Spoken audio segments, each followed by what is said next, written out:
Okay, hi again. Continuing on, number 21 asks you to find the midpoint between two points on your axes. So what we're going to do is we're going to use this formula, and essentially what it is you take the average of the two x values and you take the average of the two y values, and then that creates another x value, another y value, and that's your midpoint. So what we have here is the points. This is number 21. We have the points 2, 3, and 4, 5.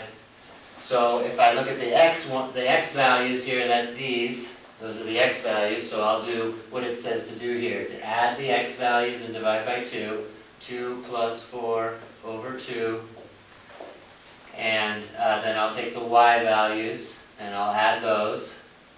3 plus 5 over 2. And then of course we have to simplify a little bit. This is 6 over 2, and this is 8 over 2, and that becomes 3, 4. So if you were to graph that, what you have 2, 3 over 2 up 3, and 4, 5 over 4 up 5. And the midpoint should be right in between those. So let's see that it is. This is 3, 4, so 1, 2, 3, 1, 2, 3, 4, and it's right in the middle. And that's where we found the midpoint, right there. Okay, so that takes care of number 21.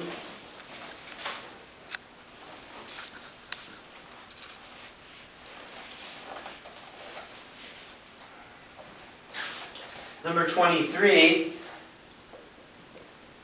asks you to graph and find the slope of the line. But the equation of the line is given to you in standard form, which is a little less familiar to you. Here we have these nice formulas here that give us the information we want. If we want the slope, we could get it in this form here, and then the number right in front of the x would be the slope. So I think that's a good strategy for us. What I'd like to do is solve for y. If we solve for y, we'll have the equation in this form, in the slope-intercept form. So the first step is to get the y's all by themselves on one side. Even though that has a 2 in front, let's move the x's. So I'm going to add 3x to each side. When I do that, on the left side, all I have left is 2y. And then on the right side, I now have a 3x, and I still have the minus 4. Okay, the last step is to, again, the equation doesn't have a 2y in front of it, it's just y. So what I need to do is divide by 2. Over here the 2's cancel, and I get y. And over on this side I have 3 over 2, x, and then I have negative 4 over 2, which gives me minus 2. So now I have my equation in slope-intercept form, and I can use this to graph it as well as find the slope. Here's the slope right here. Okay, so that's part of your answer. You need to write down the slope and then graph it.